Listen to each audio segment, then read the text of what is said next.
திடீர்னு வந்து ஒரு விசிட்டுக்கு வந்தோம். ஏன்னா நம்ம யதார்த்தமாக வரும்போது தான் எப்படி இருக்கிறாங்க, மக்கள் எப்படி இருக்கிறாங்க, நம்ம டாக்டர்ஸ் ஆகட்டும், நர்சஸ் ஆகட்டும், இங்கே இருக்கக்கூடிய மற்ற டெக்னீஷியன்ஸ்லாம் எப்படி ஒர்க் பண்ணுறாங்க அப்படின்னு தெரிஞ்சுக்கிறதுக்காக வந்தோம்.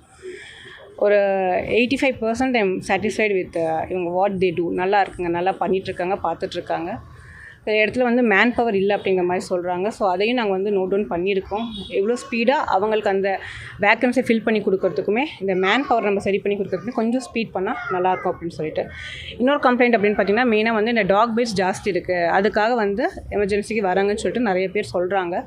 நம்ம வந்து அதுக்கான மெடிசன்ஸ் இங்கே வந்து கொஞ்சம் கிடைக்கிறதும் சரி, அதே மாதிரி கொஞ்சம் வேஸ்ட் ஆகுதுங்கிற மாதிரி சொல்லியிருக்காங்க.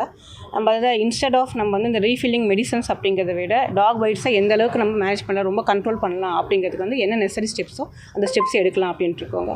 மற்றபடி வந்துட்டு இந்த பிரசவ குழந்தைகளுக்கான இந்த மால் நியூட்ரிஷன்ஸ் இல்லாமல் ஃபுட்ஸு, சப்ளிமெண்ட்ஸு இது எல்லாமே வந்துட்டு கவர்மெண்ட் சைடு நல்லா தான் கொடுத்துட்ருக்காங்க. அதில் சின்ன சின்ன லேக் எங்கே இருக்குது அப்படிங்கிறத நாங்கள் பார்த்துருக்கோம்.